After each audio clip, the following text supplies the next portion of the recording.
Assalamualaikum warahmatullahi wabarakatuh. Saya Reski Maulana dari B3 Farmasi. Di sini saya akan menjelaskan materi tentang biofarmasetika yang berjudul sediaan parenteral. Pertama, kita harus mengetahui apa itu sediaan parenteral. Sediaan parenteral itu merupakan salah satu bentuk sediaan farmasi yang masih banyak digunakan, terutama digunakan di puskesmas dan rumah sakit. Sediaan parenteral itu merupakan salah satu produk steril, yakni sediaan dalam bentuk terbagi-bagi yang bebas dari mikroorganisme hidup. Sediaan parenteral itu juga merupakan sediaan steril yang digunakan tanpa melalui mulut namun langsung masuk ke dalam pembuluh darah. Sediaan steril itu yang dimaksudkan untuk pemberian secara injeksi, infus, atau implan yang masuk ke dalam tubuh. Terus di sini kita masuk dengan keuntungan dan kerugian dari sediaan parenteral. Keuntungannya itu yang pertama memberikan efek yang cepat, di mana kita tahu sediaan parenteral dia tidak melalui mulut namun langsung masuk ke dalam pembuluh darah sistemik, sehingga dia itu efek yang diberikan itu cepat. Yang kedua, tidak melalui first pass effect, artinya dia tidak melalui seperti oral, dia itu harus masuk ke dalam pembuluh darah dan disekresi. Dia masuk ke dalam mulut dan disekresi di hati. Tetapi kalau sediaan parenteral dia tidak disekresi lagi, dia langsung masuk ke dalam pembuluh darah. Yang ketiga, dapat diberikan apabila penderita dalam keadaan tidak dapat bekerja sama dengan baik, tidak sadar, atau tidak dapat dengan cara pemberian lain seperti oral. Misalnya itu pada pasien yang mengalami koma atau yang pingsan, dia itu kan tidak dapat mengonsumsi obat secara oral, jadi dia diberikan secara parenteral atau injeksi. Terus yang ketiga, kadar obat dalam darah yang hasilnya lebih bisa diramalkan. Maksudnya di sini itu ketika seseorang diberikan secara IV atau parenteral, yaitu efeknya itu dapat lebih diramalkan dibandingkan dengan oral. Dapat untuk obat yang rusak atau tidak diabsorpsi dalam sistem saluran cerna. Jadi contohnya itu seperti insulin.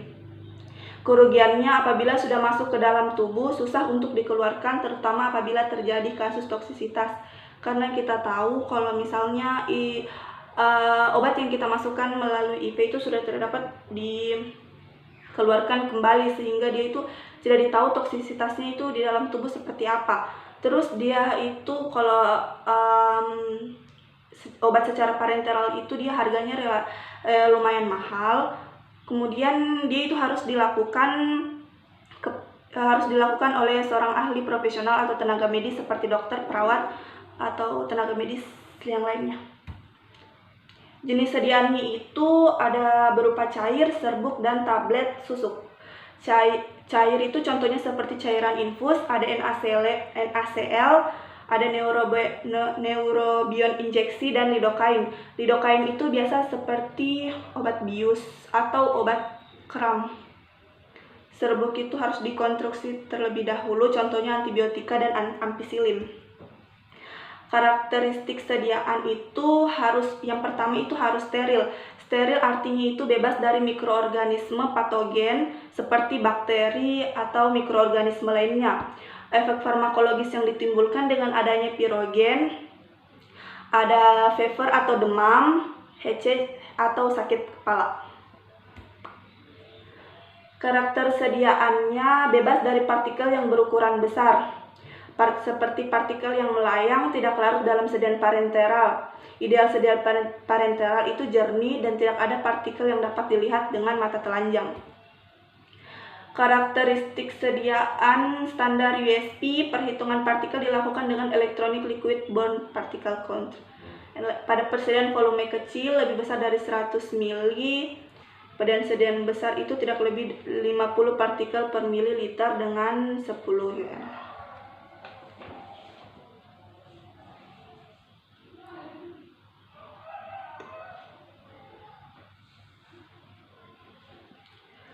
Karakteristik sediaan itu stabil secara fisika dan kimia dalam kurun periode tertentu. Hal ini menentukan bahwa sediaan steril akan berbeda dalam bentuk cair ataupun serbuk. Jenis rutenya itu yang pertama ada intravena. Intravena yang dimasukkan melalui pembuluh darah sistemik.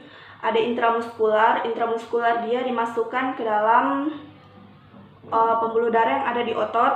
Terus subkutan. Subkutan itu dia adanya di penyuntikan dilakukan yang di bawah kulit. Kemudian intradermal. Intradermal itu penyuntikan melalui lapisan kulit superficial antara epidermis dan hipodermis. Kemudian ada epidural. Epidural di sini merupakan bius lokal yang tepat pada saraf-saraf. Kemudian ada intraarterial,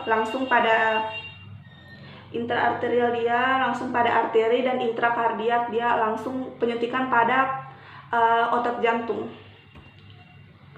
Konsentrasi plasma setelah pemberian obat dengan dosis sama dengan 3 rute berbeda. Di sini kita dapat lihat pada slide.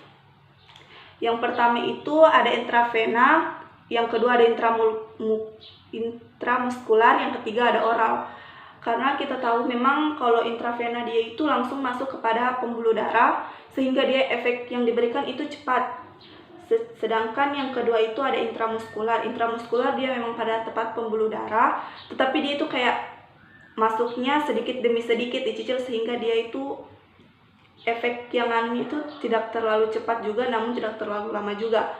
Kalau oral dia di sini paling bawah, karena memang oral dia masuk melalui mulut dan dia akan disekresi kembali di dalam lambung, sehingga dia itu efek yang diberikannya itu lumayan lama. Kemudian di sini kita akan bahas tentang lebih dalam lagi tentang intravena. Rute-rute pemberiannya. Intravena itu biasanya vena di daerah antekubital di bagian depan siku. Di depan siku. Terus cara memasukkan jarum itu potongan yang miring hadapkan ke atas dan ujung tertajam hadap ke vena dengan teknik aseptis. Atau teknik aseptis itu teknik yang menghalalkan segala cara agar prosesnya itu tetap steril. Bahayanya itu terbentuk trombus akibat rangsangan jarum pada dinding vena, terutama dengan cairan mengiritasi, trombus, embolus, dan sehingga mengakibatkan terjadinya emboli. Emboli di sini itu penyumbatan pembuluh darah. Terus bisa untuk volume besar atau kecil. Volume tetesan itu 2-3 ml per menit. Kalau IV ini dia teknik penyuntikannya itu posisi suntiknya itu 15-30 derajat. Trombus itu dia itu merupakan gumpalan darah. Terus kita lanjut di sini di intramuskular. Intramuskular itu efek tidak secepat IV, tapi biasanya lebih lama. Itu tadi seperti saya bilang tadi kan, intramuskular dia itu obatnya itu dicicil-cicil, masuknya sedikit demi sedikit. Tapi dia itu lebih cepat dari oral, tapi tidak lebih cepat dari IV. Biasanya absorpsi larutan, suspensi, dan sediaan air minyak. Dia itu disuntikan pada otot rangka, biasanya pada lengan. Tempat injeksi sebaiknya sejauh mungkin dari saraf utama. Biasanya di otot gluteus maximus, pantat deltoid. Pada bayi di pantat otot belum berkembang dengan baik, sehingga intramuskular di otot deltoid atau lengan atas, otot medlateral atau di paha. Kerusakan akibat intramuskular, hematom, emboli, terkelupasnya kulit, dan kerusakan saraf. Volume umumnya itu 5 mili. Kalau penyuntikan IM itu sudutnya 90 derajat. Terus kita masuk di subkutan atau penyuntikan di bawah kulit. Dia itu disuntikan di bawah permukaan kulit, umumnya di jaringan interstitial longgar, lengan bawah, paha, atau pantat. Volume suntikan jarang lebih besar dari 2 mili. Obat yang mengiritasi larutan suspensi kental sebaiknya tidak dengan subkutan, karena dapat menimbulkan sakit, lecet, dan kayak abses itu kayak bisul. Subkutan dia penyuntikannya dengan sudut 45 derajat.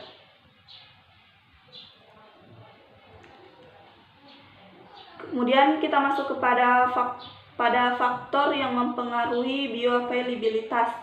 Di sini ada 3 faktor, yaitu faktor fisikokimia, faktor fisiologi, dan faktor formulasi. Faktor fisikokimia itu yang pertama laju disolusi. Laju disolusi itu laju pelepasan obat atau laju pelepasan zat aktif.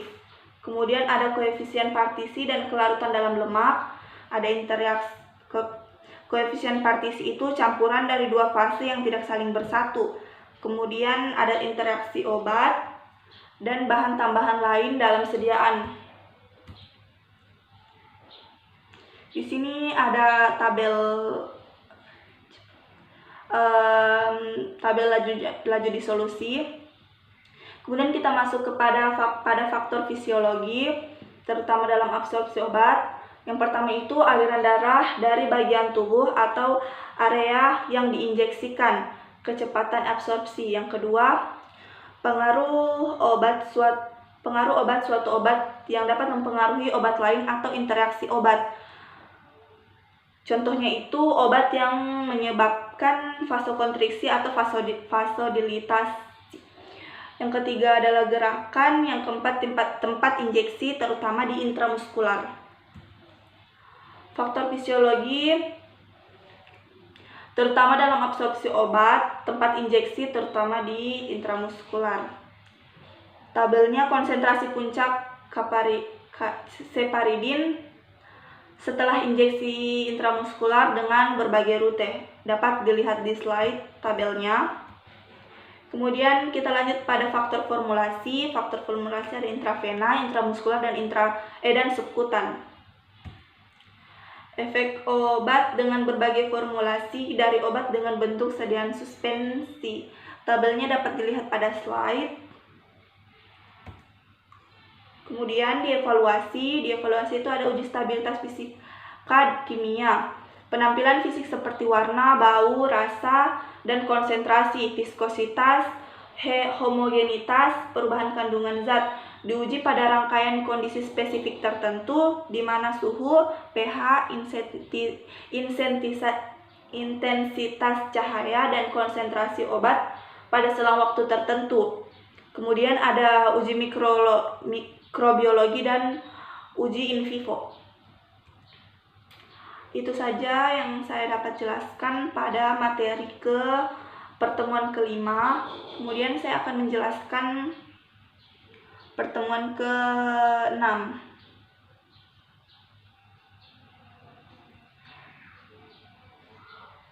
Saya akan melanjutkan dengan materi pertemuan ke-6 yang berjudulkan dengan bioavailabilitas dan bioekivalensi. Pertama, kita masuk ke rute pemakaian obat. Di sini rute pemakaian obat itu ada 2, yaitu intravaskular dan ekstravaskular. Intravaskular itu dia obat langsung ke dalam pembuluh darah atau sirkulasi sistemik. Contohnya pemberian secara intravena, intratekal, intrakardial, dan intraarterial. Kemudian yang kedua itu ada ekstravaskular. Obat harus melalui fase absorpsi agar dapat mencapai sirkulasi sistemik. Contohnya itu pemberian per oral, per rektal, subkutan, dan sublingual, dan lain sebagainya. Di sini kalau misalnya per oral yaitu yang dimasukkan melalui mulut, per rektal yang dimasukkan obat yang dimasukkan melalui rektal, subkutan penyuntikan yang dilakukan di bawah kulit. Sublingual itu obat yang disimpan di bawah lidah. Kemudian intramuskular yang penyuntikan yang dilakukan di otot, dan intraperitoneal. Kemudian penentuan aktivitas obat melalui dari bentuk sediaan sampai memberi respon. Contohnya ini untuk pemberian per oral. Di sini dapat kita lihat di slide-nya. Yang pertama itu tablet atau kapsul disintegrasi menjadi granul atau agregat. Kemudian disintegrasi lagi menjadi partikel halus. tablet atau kapsul, granul agregat, partikel halus, kemudian disolusi menjadi obat dalam larutan atau in vivo dan in vitro. Kemudian obat dalam larutan ini diabsorpsi di in vivo menjadi obat dalam darah atau cairan dan jaringan lain. Setelah itu menjadi kadar obat dalam reseptor dan menimbulkan atau menghasilkan respon farmakologi. Setelah itu menghasilkan respon farmakologi, setelah itu dia itu akan menghasilkan respon klinik atau terapeutik.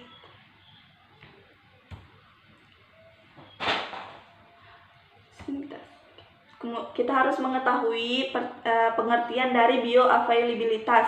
Bioavailabilitas itu atau ketersediaan hayati ialah jumlah relatif presentase dari obat yang masuk ke sirkulasi sistemik sesudah pemberian obat dalam sediaan tertentu, serta kecepatan peningkatan kadar obat dan sirkulasi sistemik.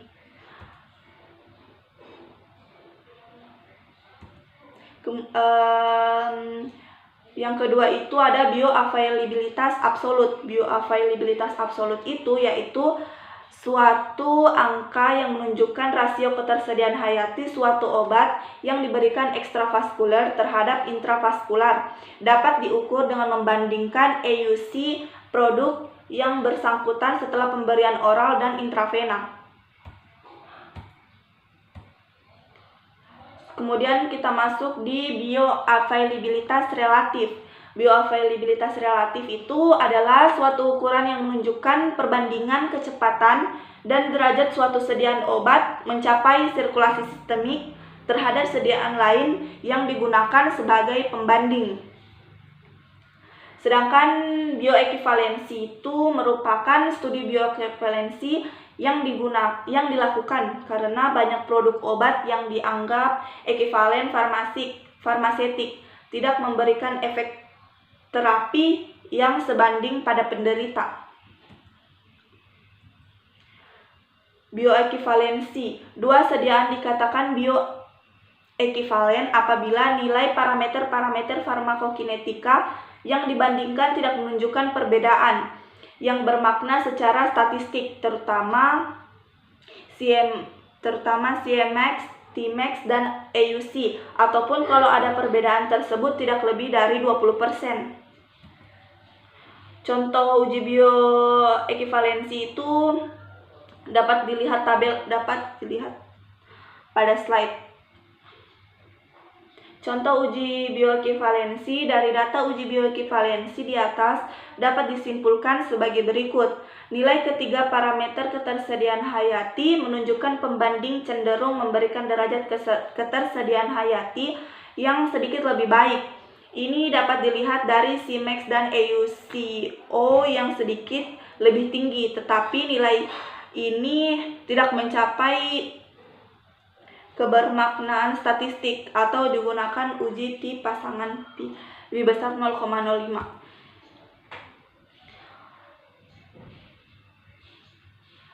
Saya rasa itu saja yang dapat saya jelaskan pada pertemuan ke-6, ke-5, dan ke-6. Apabila saya lebih dan kurangnya mohon dimaafkan. Wassalamualaikum warahmatullahi wabarakatuh.